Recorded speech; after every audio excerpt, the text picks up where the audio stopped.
Olá, nós somos Mirna e Vitor, nós somos psicólogos de formação e idealizadores do Instituto Victor. E estamos aqui para mais um momento de diálogo com cada um de vocês. Nosso tema de hoje é vazio existencial e neurose. Inicialmente parece um tema bem teórico, mas na verdade é o retrato da nossa vida cotidiana. Então hoje nós temos por objetivo caminhar sobre definições e exemplos do que é neurose, do que é vazio existencial e trazer algumas opções e soluções para que a gente enfrente esse mal. Então eu passo agora a palavra ao Vitor, que vai dar início a essa nossa conversa. Olá, Mirna. Bom dia, olá, um prazer mais uma vez estar aqui com você, né? O tema é um tema muito presente nos nossos dias, bem contemporâneo. A questão do vazio existencial é uma questão que está, vamos dizer assim, afetando, né, o formato de vida dos seres humanos de um modo geral, né? E há uma patologia, há um excesso nisso. A palavra patologia significa excesso, algo que está fora da ordem, né? Fora da lógica da realidade humana, e as pessoas sofrem muito em razão do vazio existencial. Quem vai aprofundar dentro da psicologia moderna esse tema e essa reflexão foi o psicoterapeuta vienense, psiquiatra Viktor Frankl, o fundador da logoterapia, reconhecida como a terceira escola vienense de psicoterapia, né? A primeira foi a psicanálise, depois veio a psicologia individual de Adler, que por acaso foi mestre de Viktor Frankl, né? Teve uma influência direta no pensamento de Viktor Frankl, e depois Viktor Frankl vai fundar a sua própria escola de psicoterapia, a logoterapia, que é a terapia do sentido, né? Entendendo que a necessidade humana vital é o encontro com o sentido. A vida precisa fazer sentido, a vida tem propósito, a vida tem realizações relativas ao desenvolvimento da consciência, da responsabilidade, da personalidade humana. Então, o Viktor Frankl ele vai estabelecer um termo assim, bastante específico dele para definir essa questão do sofrimento, do vazio existencial. Ele vai chamar de neurose nogênica. Nogênica porque tem a sua gênese, o seu surgimento, o seu aparecimento, né, numa dimensão mais profunda do homem, que é a dimensão espiritual, que vem aí da palavra nous, espírito, né, portanto, nogênica. Então, esse vazio existencial que o Viktor Frankl afere na experiência clínica dele, na própria teoria dele, e que está muito presente no século XX, principalmente, né? Ela tem uma origem de uma espécie de desligamento espiritual, de um certo desligamento da realidade. Esse desligamento da realidade levaria o homem a entrar numa espécie de circuito vicioso, em que ele vai tentar suprir esse desligamento da realidade, né, se fixando na ordem do prazer. Então ele entra no giro das compulsões. Então ele vive uma vida compulsiva, né, entregue às suas forças instintivas e cada vez mais se distanciando da sua realidade fundamental, da sua potência, né, do seu princípio principal, que é a sua intelecção, a sua compreensão, a sua consciência, que vai levar o homem ao sentido das coisas, à experiência de compreender. Sempre que a gente tem uma experiência de compreensão, a gente se sente bem, seguro. Sim. Né? Como se a gente alcançasse uma unidade interior. Certo. Quando a gente não tem a experiência da compreensão, a gente se sente perdido, angustiado, confuso, né? Imerso em muitos sentimentos, sem conseguir entender o que está acontecendo. Então, muito sentimento leva o homem a uma pouca compreensão. Então, o Viktor Frankl tenta resgatar, né, essa dimensão mais vitalizante do homem, que é a sua consciência e responsabilidade, que vai levá-lo, né, ao circuito da sua intelecção, tirando do circuito da compulsão. Né? Entendendo, o homem será feliz. Sentindo, não necessariamente. Exatamente. E aí, Vitor, eu queria que a gente conseguisse fazer um olhar para a nossa vida cotidiana, né?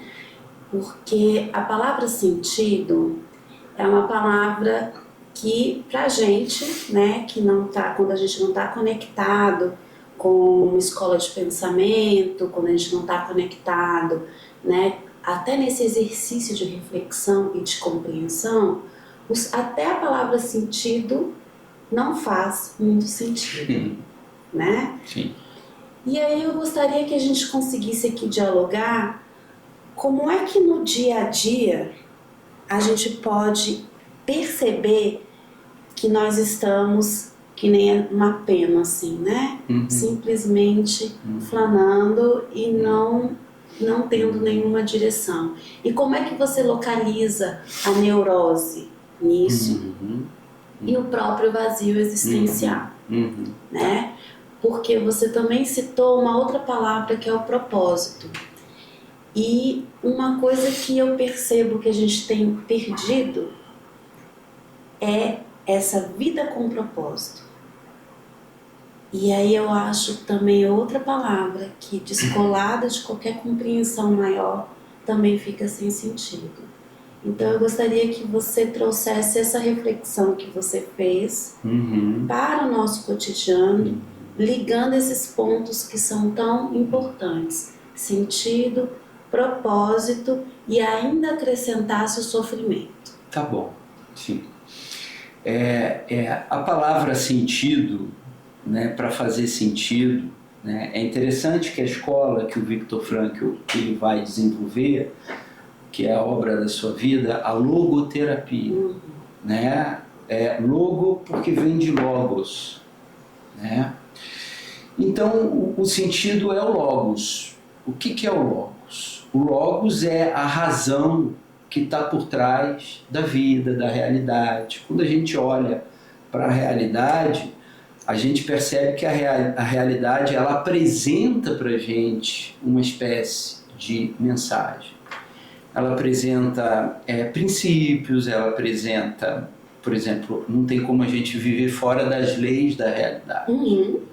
Se a gente quiser viver fora da lei da gravidade, não vai dar certo. Então, a gravidade, ela faz parte, né, do funcionamento da matéria das coisas, né, do ser material das coisas. Tem que obedecer esse princípio da gravidade. Né? Existem outros princípios que estão acima dos princípios da matéria, que são os princípios da vida psicológica do homem. Então, o princípio da vida psicológica do homem é a atração. A gente não consegue negar o princípio da atração e o princípio do repúdio ou da repulsa.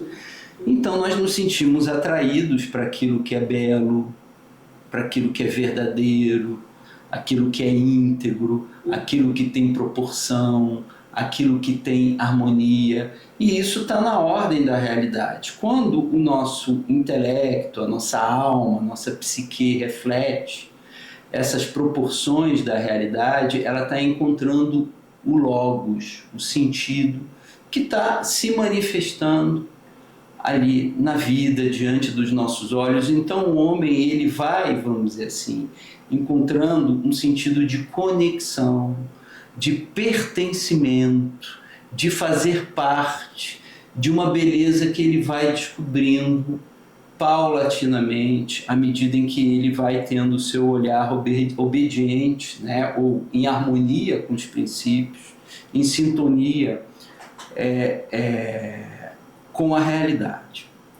Bom, mas o que acontece na experiência psicológica de todos nós? O sentido desaparece com o egoísmo. Exatamente.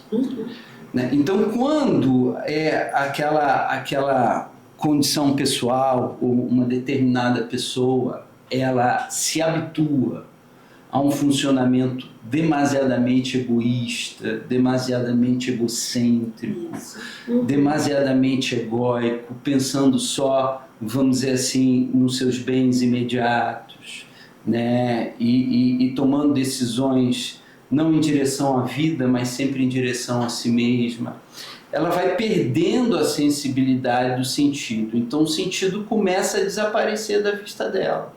Sim. E ela cai numa espécie de cegueira sistêmica. E isso vai conduzindo ela para um vazio existencial, um certo desligamento do sentido da vida e do sentido da realidade. Bom, é interessante que o principal mestre de Viktor Frankl, não é o principal foi Rudolf Allers, que por acaso foi um importante psiquiatra, né, que influenciou muito o pensamento do Viktor Frankl nessa questão do vazio existencial, mas o mestre de Rudolf Allers foi Alfred Adler. Alfred Adler ele foi discípulo direto de Freud e ele rompe, né, com Freud para fundar a escola dele de psicologia, que é a psicologia individual. E é interessante que a formação de Adler foi oftalmo, né, oftalmologista. A visão. A questão da visão, né? Então ele vai pensar o homem neurótico não mais como um homem reprimido, tal como Freud concebeu dentro, né, ali já dando aquela concepção de um homem reprimido na era vitoriana, no século XIX, em fins do século XIX, início do século XX e tal. Né? Então o homem reprimido era um homem neurótico, porque isso produzia uma tensão interna e o ser humano vivia num conflito entre o seu instinto e a sua moral, e nessa divisão ele vivia uma tensão aguda e com isso ele se neurotizava. Né? Essa foi a concepção de base da psicanálise freudiana. O Adler ele vai deslocar essa percepção da neurose e ele vai introduzir um conceito interessante que é do caráter neurótico. Não se trata mais de uma neurose, mas de um caráter neurótico. E o Adler diz que o que caracteriza o caráter neurótico é um clamor viril. Ou seja, é uma necessidade de superioridade, de poder, que está muito caracterizado na psicodinâmica, no dinamismo mental do narcisista, do egocêntrico, do sujeito egoísta, que vai se fechando para o mundo e se implantando em si mesmo. Então, esse clamor viril que impede o sujeito de ter uma vida partilhada em direção ao sentido. Ele perde o sentido de cooperação, de solidariedade, né, de participação. Sim. E ele está sempre numa dinâmica de querer ser superior e competindo com os demais. Então, ele sofre com isso e ele leva o sofrimento para onde ele vai. Né? Porque lidar com uma condição assim é muito frustrante para os demais também, que não estão nesta mesma condição. Então há uma relação entre vazio existencial, né, e egocentrismo, egoísmo, né, e a pessoa se implanta na ordem do prazer com isso, para tentar remediar, e não consegue sair. E ela vai ficando cega com isso, ela vai perdendo a visão, o sentido das coisas. Te ouvindo, Vitor, assim, me dá uma sensação de que, assim, passada a era freudiana e entrando, né, nessa concepção mais de Adler, é o tom da nossa sociedade hoje, sim, né? Sim. Me deu essa Só uma pausa aqui. Essa percepção. Me deu essa sensação, né, quando você começa a falar e faz todo sentido.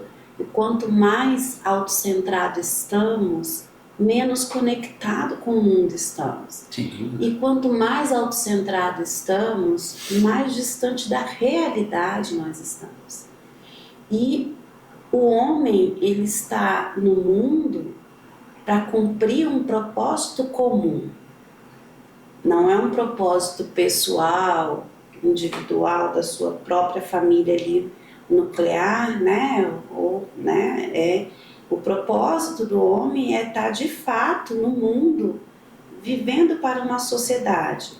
E aí a gente, para falar desse tipo de posição, a gente inclusive resgata as virtudes humanas, né? Sim. Que é que na verdade deveria ser o nosso grande espelho, né? Mas considerando que o homem também, ele é feito de bondade, de luz, mas também de sombras, né? Vem essa necessidade de uma caminhada pela vida, né? Num posicionamento de crescimento, de cooperação, de aprendizado, e tudo isso é visão. Sim. Né? Não dá para evoluir e olhar para o mundo sem de fato estar enxergando, né? E dito isso, e pegando um pouquinho, se a gente pega a caminhada de Viktor Frankl, como é que ele viveu e construiu a própria teoria dele, né? Você vê que boa parte da vivência dele, ele esteve em momentos de crise. Muito. A história dele e a teoria dele nasce na intervenção das crises, da guerra, Sim. do campo de concentração. Sim. Então, a gente consegue falar sobre o legado deles, que é da virtude, do olhar, da beleza, né? Da própria virtude, né? da beleza, dentro de limites reais, dentro de crises reais. Sem dúvida. Né? Adler, ou melhor, Viktor Frankl, ele fala sobre muitos momentos de êxtase e beleza, de contato com a beleza, num fim do dia, num campo de concentração, depois de ter entendido que tinha perdido parte da família. Sim. Né? E aí, para mim, faz muito sentido e dá legitimidade para falar de tudo que nós estamos falando aqui, né, a partir de um panorama atual, caótico e dentro de sofrimentos, né? Porque muitas questões, assim, muitas vezes as pessoas que estão conosco falam assim, é fácil você vir falar de felicidade sem entender do que eu estou sofrendo. Só que o sofrimento, ele é inerente a viver, a experiência humana. Então, nunca ninguém, esse é o problema atual. As pessoas ainda não entenderam, ou muitas pessoas ainda não entenderam, que não existe a menor possibilidade de se viver sem sofrer. Porque o sofrimento faz parte da experiência humana. As pessoas precisam escolher do que ela banca sofrer. Que tipo de sofrimento ela vai vivenciar e do que ela vai abrir mão. Então, essa é a posição de escolha humana e que está totalmente relacionada à liberdade. Né? Então, aqui a gente falou sobre várias virtudes, né? Sem nomeá-las, mas a gente está falando aqui de uma caminhada virtuosa, né? E que está totalmente ligada à experiência humana, que está conectada ao sofrimento. Então, eu acho que um ponto muito importante é a gente entender que não adianta se debater e querer ter uma experiência humana de prazer. Não é possível, né, você viver 100% no prazer, e isso é libertador, porque você também não precisa viver 100% no sofrimento. Você pode fazer escolhas. E aí eu fico pensando no nosso cotidiano mesmo, né? Quando a gente acorda e depara-se com um dia que está totalmente diferente do que você planejou ontem, você tem duas opções: se desorganizar e rejeitar os acontecimentos, ou seguir, né? Seguir com os recursos que estão ali e cumprir o propósito que você tem que cumprir. Então, se a gente pega esse pequeno exemplo do cotidiano e amplia para a nossa vida, né? O que é uma vida com propósito?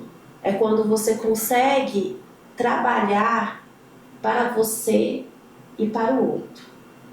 Quando você consegue fazer o bem em tudo que você faz para você e para mais outros.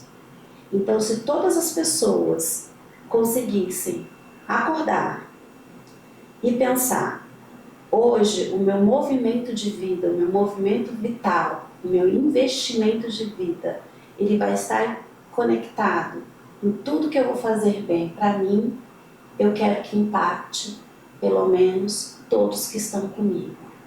Eu acho que a gente conseguiria estar num ponto um pouquinho melhor do que nós estamos hoje. E esses dias eu estava ouvindo um outro podcast, voltando à questão do egoísmo, do egocentrismo e do poder, né? Se a gente parar para pensar, e aí a gente pensa em todos os acontecimentos cotidianos, basta a gente pegar um jornal, né? Pegar um jornal nacional, um jornal qualquer, de qualquer emissora, de qualquer canal de comunicação, e começa a ver as coisas que não estão bem, as coisas que estão corrompendo, né? A sociedade, que estão corrompendo a experiência humana. Ela tem o egoísmo como centro, né? Tem sim. Eu acho que toda guerra que a gente vivencia, toda catástrofe que a gente não consegue remediar, eu penso, né, assim, faço um esforço para tentar sair dessa, mas eu penso que o egoísmo ele está no centro de tudo isso. Está no centro de tudo isso. Ele na verdade ele é a raiz, o princípio da alienação, né, Mirna? Ele é o princípio da patologia. Então, quando a gente fala da psicopatologia, a fonte nascedora está sempre nessa atitude existencial equivocada do fechamento em si. Você falou aí, né, muito bem da questão do propósito, né, com a virtude a perda do sentido de propósito, porque o propósito ele é um processo de um desabrochar da nossa consciência. A gente vai encontrando o propósito, a gente não tem propósitos. O propósito não é um a priori da nossa experiência, é um a posteriori, a gente vai encontrando o propósito.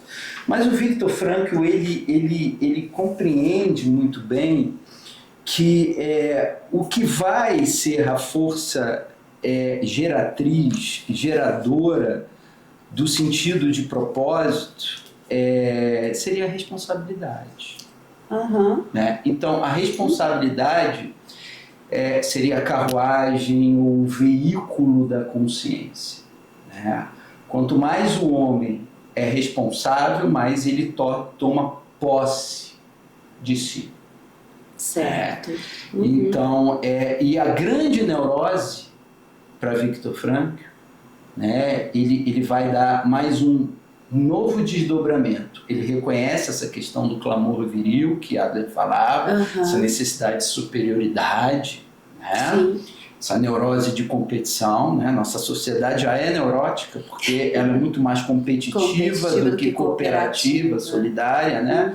Isso já está a nossa cultura já é uma cultura adoecida nesse sentido, mas o Viktor Frankl ele vai dar um desdobramento muito interessante nisso, dizendo que ainda tem a questão da responsabilidade. Sim. Porque o indivíduo egocentrado, o egoísta, ele não consegue, vamos dizer assim, assumir suas responsabilidades. E a culpa é sempre do outro. Certo. Uhum. Né? Então eu errei, eu fiz uma coisa errada, eu tomei uma decisão errada por tua culpa. Uhum. É sempre assim, né? Sim. Então quando você está, né, em relação com essa condição humana, você vai estar em sofrimento. Porque é um beco sem saída. Como é que você vai conseguir estabelecer uma comunicação, uma convivência, uma partilha com uma pessoa que não se responsabiliza? Você não tem acesso àquela pessoa se torna inacessível. E é tão interessante, né, Vitor, porque assim, as pessoas temem tanto o erro, né? As pessoas temem tanto errar, as pessoas temem tanto estar sem a razão, como se isso fosse de fato um problema em si. As pessoas poderiam entender que o erro é que nos leva, né, ao crescimento e o que nos leva, como é que eu posso dizer, enfim, Descoberta, né? a descoberta, mas a excelência. A excelência. O erro, e assim, e aí não é o erro por si só, claro, né? É o erro conectado com a responsabilidade. Sim. E você entender que o erro é seu, né? Assim, que você faz parte daquele erro, é uma oportunidade única de crescer. É uma oportunidade única de se aprimorar, né? O fracasso, ele é uma dimensão, né, do sucesso. Exatamente, muito bom, muito bom. Né? Porque é impossível você evitar um fracasso na sua vida. Você vai ter fracassos relacionais, você vai ter fracassos profissionais, você vai ter contato. Se você não tiver contato, se você não está disposto a aprender com fracasso, você jamais vai atingir uma experiência de sucesso na sua vida, né? Então, o propósito, a descoberta do propósito tem a ver com essa condição aberta diante do viver. Então, você vê que o medo de fracassar, a fobia de fracasso, sim, né? E isso está, vamos dizer assim, numa situação de muito desamparo, né? Exato. A questão, eu percebo isso. Eu percebo muito isso na vida cotidiana e nas organizações. Quando a gente trabalha em organizações grandes, né? E eu acho que cada um de vocês que trabalha em uma, né, empresa que tenha uma equipe um pouco maior que 4 pessoas, vai conseguir entender perfeitamente do que a gente está falando. A gente sempre vai ter um colega, uma pessoa que morre de medo de errar e faz de tudo para não cometer um erro. Vai no extremo do perfeccionismo e fica muito frustrado, decepcionado consigo quando falha, né? E aí quando a gente pensa qual é a origem desse grande temor, é exatamente isso, é o desamparo. É o medo de não ter amparo. Exatamente. É o medo de cair na solidão. Isso. É o medo de estar só. E a nossa sociedade produz muito isso. Muito. Né? Muito. Ela quase que condena as pessoas a estarem só ao fracassar. E quando na verdade a gente vai ver a biografia de muitos empresários, né, dos nossos grandes empresários nacionais e internacionais, todos falam quantas vezes quebraram para chegar. E não é por acaso, né? Porque quando a gente é mais jovem, que a gente vai lendo essas biografias, a gente vai vendo, meu Deus do céu, mas fulano quebrou 5 vezes e agora está onde o seu propósito, né? Cumprindo o seu propósito, onde ele almejou chegar. Aí quando vê, lá vem outro, lá vem outra, né? As líderes e os líderes falando quantas vezes falharam, quantas vezes se equivocaram. E quando a gente não tem uma visão ampliada, a gente fica pensando, meu Deus do céu, mas essa gente erra tanto assim e tem sucesso? Quando você faz uma análise profunda, é justamente, só tem sucesso assim porque errou.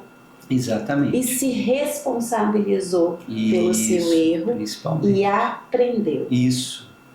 E aí eu acrescento mais.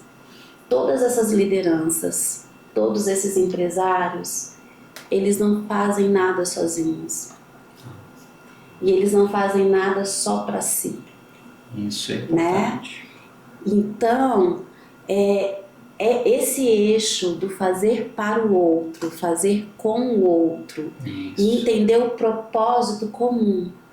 Porque também não é brotar no seu universo um caminho que favorece e te satisfaz e botar um monte de gente para cumprir o que você quer. Não estamos falando disso. É o eixo, né, da caridade, da solidariedade, da participação, que é o eixo da vida. A vida é isso, a realidade é isso. Você se realizar no âmbito da vida, do real, é você ter esse senso de participação e de partilha, que vai te abrir em direção a uma comunicação fecunda com os outros, e você vai estar sempre aprendendo, você também vai estar contribuindo e ensinando, e isso que faz a grande diferença. Na minha experiência clínica, Mirna, eu acabei desenvolvendo um conceito que eu passei a chamar, né, de o tripé da angústia. O tripé da angústia. Então, o tripé da angústia, ele tem 3 pontos fundamentais. São 3 os temas do tripé da angústia, que é o desamparo, o abandono, você se sentir abandonado, você se sentir desamparado. Essa é a grande experiência de sofrimento interior do homem, né? A imagem que eu gosto de usar como analogia para isso daí é do astronauta que se desprendeu lá do cordão umbilical da nave, ele está vagando no espaço sideral, sem limites e totalmente desamparado, sem fronteiras. Nossa, essa imagem já dá uma angústia só da gente pensar nela, né? Então, o desamparo, ele é contra o amor, então ele é desestruturante do self. O self, ele está fundado no amor. Então, o desamparo desestrutura o nosso ser, o nosso self, né? Nossa identidade mais profunda e fundamental. Relacionado ao tema do desamparo, a gente vai encontrar o tema da rejeição. É o segundo pé desse tripé. Certo. Desamparo, rejeição. E o terceiro é o fracasso. Então, eu não posso fracassar para não ser rejeitado e para não cair no desamparo. Só que isso acontece na experiência humana em segundos. Está acontecendo ali de um modo simultâneo. Eu estou aqui separando, né, esses elementos, né, a fim didático, mas isso está ali junto na angústia. E o que é a angústia? Se não, vamos dizer assim, a ordem do egoísmo. O egoísmo, o egocentrismo, o narcisismo. Então, o sujeito desamparado, ele desenvolveu alguma síndrome psicológica, um sofrimento, né, ou um transtorno psicológico relacionado ao desamparo, né, a angústia que acompanha a vida toda dele. Por quê? Porque ele nasceu num ambiente familiar narcisista, egoísta. Então, o egoísmo é a destruição da vida e é o que nos tira o sentido da vida, né? E isso é uma coisa muito séria. Viktor Frankl viu muito bem isso, né? Ele que sobreviveu a 4 campos de concentração, como você falou. Exatamente. Né? E ele gosta de falar isso. Olha, eu tenho a minha formação como neurologista, como psiquiatra, mas faz parte do meu currículo vitae 4 campos de concentração. E onde ele teve o sofrimento que você tão bem colocou aí, né? Ele vai usar uma expressão muito feliz dele, que é a tensão noodinâmica. Tensão noodinâmica, né? É o que vai dar dinamismo ao nosso espírito, né? Então, essa tensão noodinâmica é um sofrimento necessário para o desenvolvimento da minha experiência humana madura. Eu não vou me tornar um ser humano forte, virtuoso, mais pleno, melhor acabado, sem o sofrimento. Então ele entendia que a depressão não era uma patologia necessariamente. A depressão poderia ser processo de desenvolvimento. É uma visão muito próxima, por exemplo, dos filósofos medievais alquimistas, que a Negredo, a noite escura que o sujeito entra na sua vida profissional, na sua vida conjugal, relacional, familiar, pessoal, espiritual, né? Essa crise que o ser humano entra num processo de transformação interior e que o homem moderno foi perdendo esse senso de interioridade, foi ficando um ser muito fragilizado, quanto mais ele foi se retirando da ordem do sentido e se colocando na ordem do prazer. Então ele se tornou, vamos dizer assim, sensual, né? Um homem sensual, com uma vida sem sentido, uma vida vazia. Ele está vivendo aquém das suas possibilidades. O homem atual, moderno, muitas facilidades, né? A gente não tem dificuldade na vida moderna, a gente tem muita facilidade. Pois é, Vitor, mas você colocou aí uma coisa muito importante, que é a depressão como um processo de desenvolvimento, porque as crises que nós vivenciamos, seja profissional, seja conjugal, seja pessoal, individual, existencial na reflexão mesmo de si próprio, né? Ela é profunda, certo? Sim. E não necessariamente patológica, claro, porque faz parte de um processo. Isso. Né? E de um processo de amadurecimento.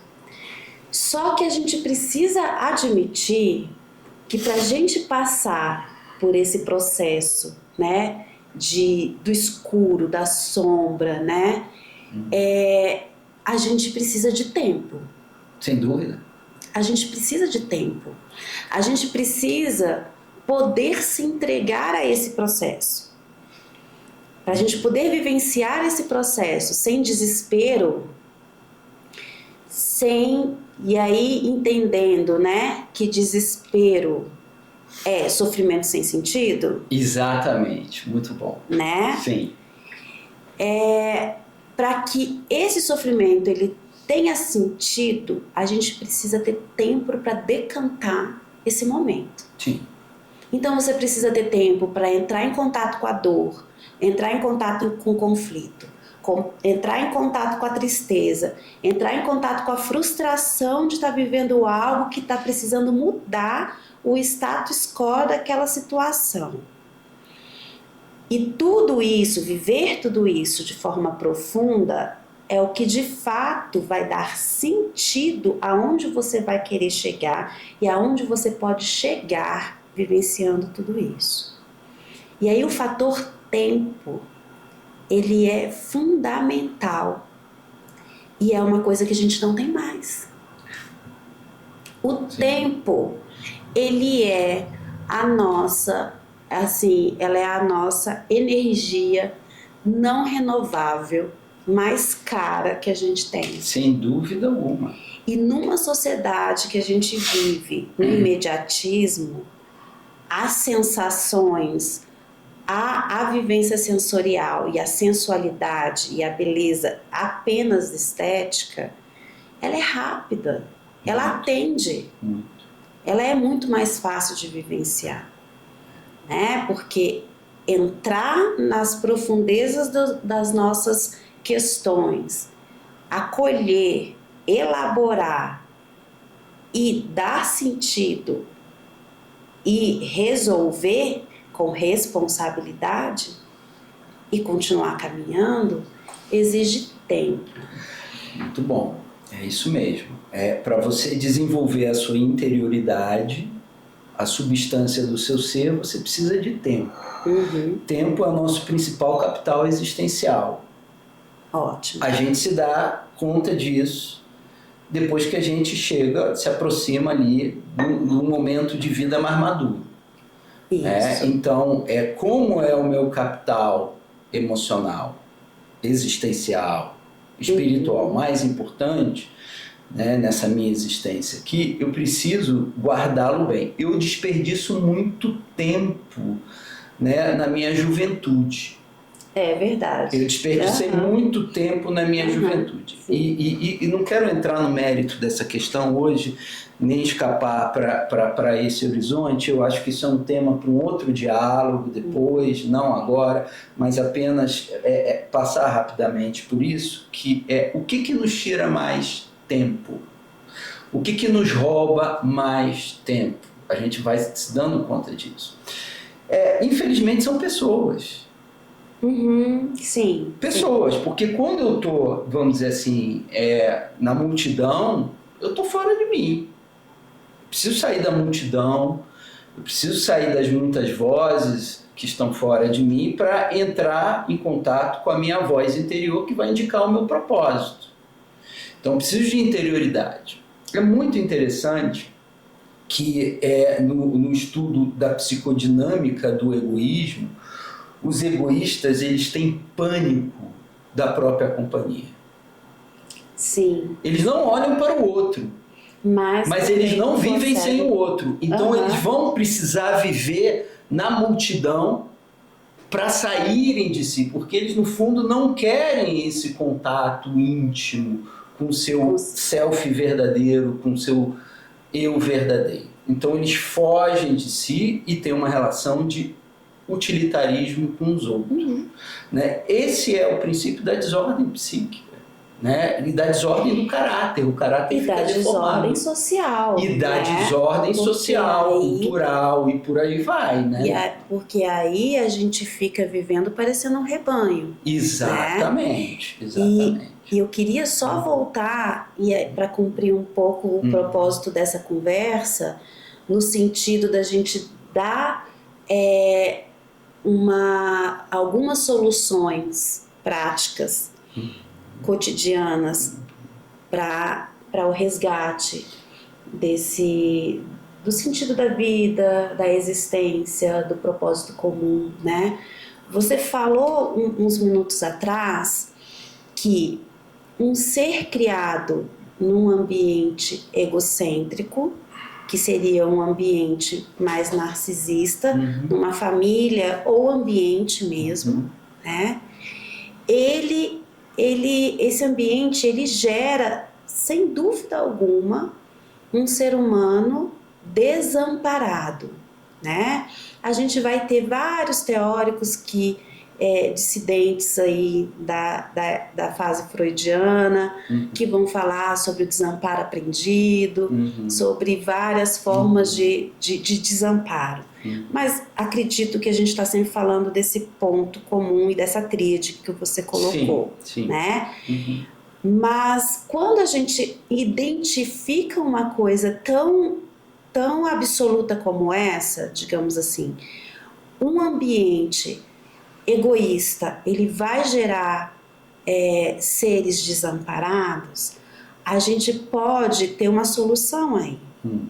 A partir do momento que uma família, que um grupo social, que pessoas decidem a se comportar como uma comunidade cooperativa, que intencionalmente, a partir do seu entendimento, da sua inteligência e da sua liberdade, decide que vai viver a partir de agora na direção da cooperação, do crescimento, identificando que isso vai ter falhas, erros, mas que o seu propósito é promover mudança, nós temos aí uma gota de esperança, não temos, não?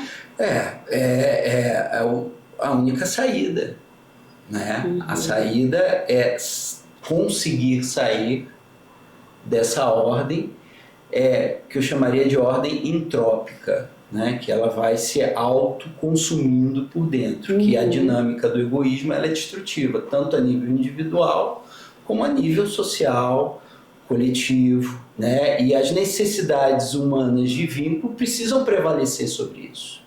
Vínculos, exatamente. Porque o que difere, né? A gente está aqui também falando, o que difere de um ser egocentrado que está junto de outros né? Fomentando a competitividade, fomentando a vaidade, fomentando, né, fomentando o desligamento.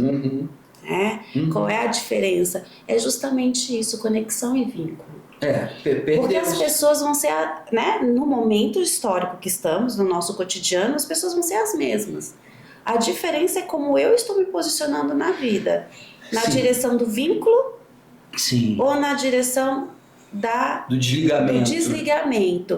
E eu posso me comportar de forma a me vincular, como eu posso me comportar de forma a desagregar, né? Não é simples assim, mas falando em comportamento, se a gente trouxer para o nosso cotidiano e como a gente pretende, né, impactar e levar informação às pessoas que nos escutam, recuperasse aqui alguns pontos práticos para a gente ir caminhando para o nosso encerramento e deixar uma marca e algumas sugestões para que todos vocês que estão nos ouvindo consigam iniciar seus dias com propósito, né?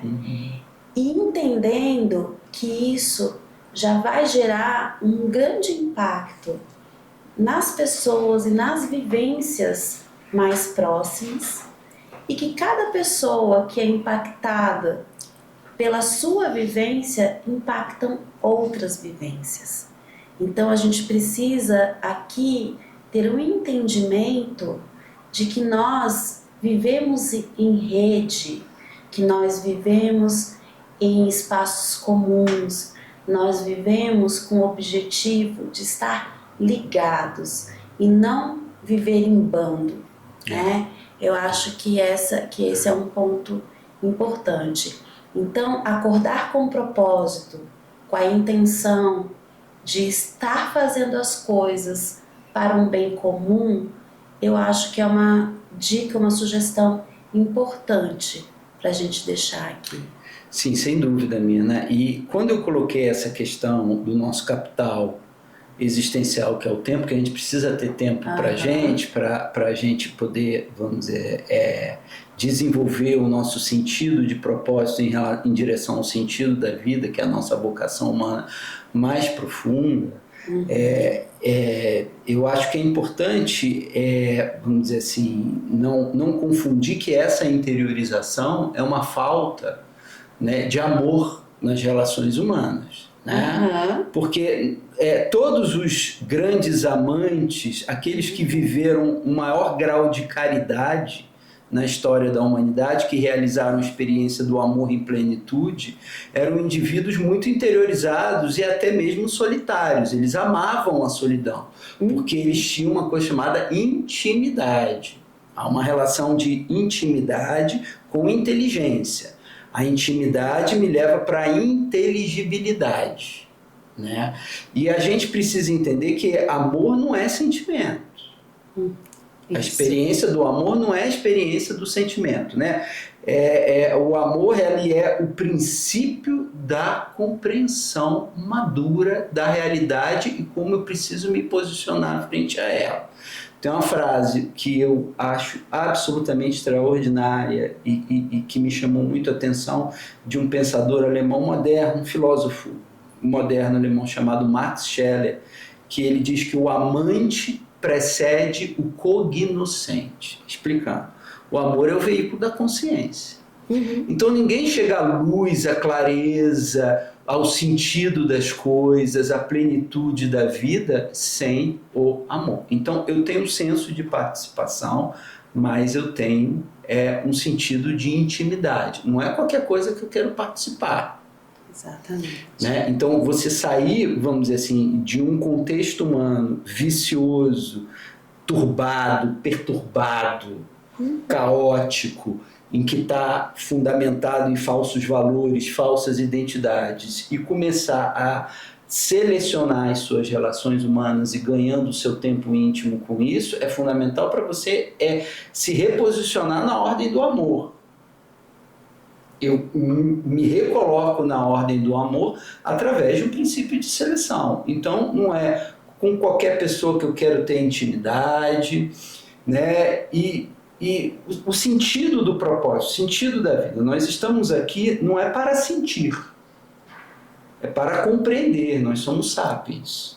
Bom, então a experiência do sentido das coisas é, vamos dizer assim, o esforço, o exercício e a disciplina da nossa intelecção. Então eu entendo que o homem ganha interioridade, Nina, com a leitura, com o estudo. Então, para eu ir encontrando o sentido, a minha vocação mais profunda, isso vai me libertando de amarras emocionais, de carências, isso vai me trazendo mais autonomia interior, mais solidez, mais unidade interior. Isso só vai acontecer pela atualização da compreensão, porque eu sou sapiens. Então, eu tenho que estudar, eu tenho que ler. Perfeito, Vitor. Eu acho que a gente tem aí mais um ponto, assim, preciosíssimo. Nós conseguimos amadurecer, nos desenvolver com boas leituras. A leitura bem feita e bem, e com propósito, ela nos leva à interiorização, nos leva à compreensão.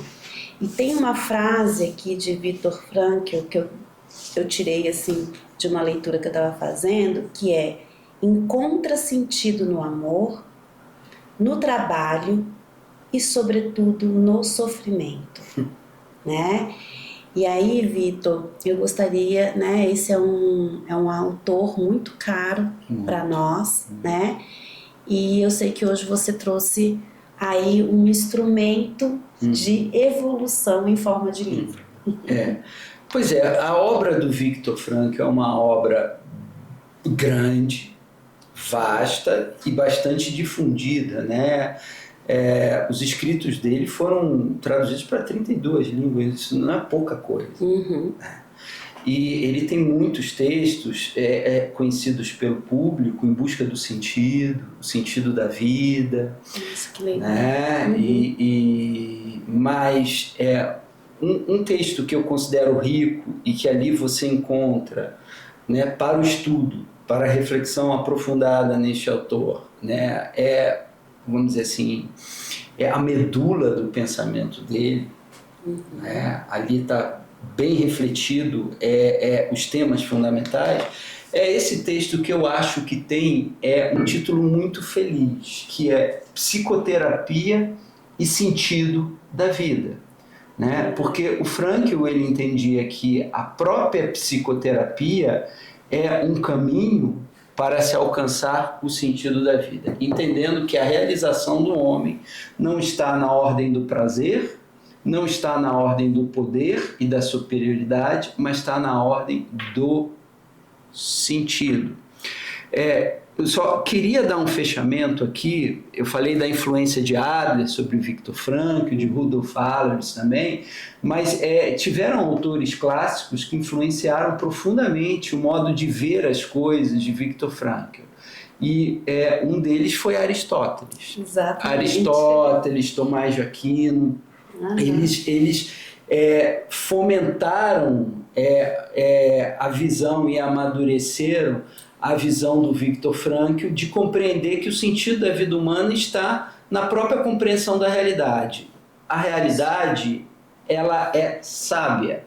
Ou seja, os filósofos entendiam isso. Quando Aristóteles, por exemplo, pegando o exemplo de Aristóteles, ele ia estudar biologia, ele ia estudar a mineralogia, ele foi estudar botânica, ele foi estudar toda a natureza, ele olhava ali e via na natureza proporção, beleza, ordem e sentido. Então, quem é o sábio? O sábio é aquele que aprendeu a colher sentido e cuja mente é capaz de espelhar a realidade. Então o sábio, ele é um reflexo da ordem das coisas e por isso se torna um ser virtuoso. Saúde mental está relacionada à virtude. Enfraquecimento, adoecimento, debilidade mental está relacionada ao vício. Então, sair do egoísmo e entrar na ordem do amor e da compreensão é a saída. Perfeito. Eu acho que aqui a gente encerra com uma síntese muito, muito bela, né?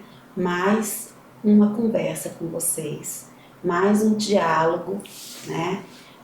Que foi desenvolvido com muita dedicação, com muito empenho e muito propósito, né?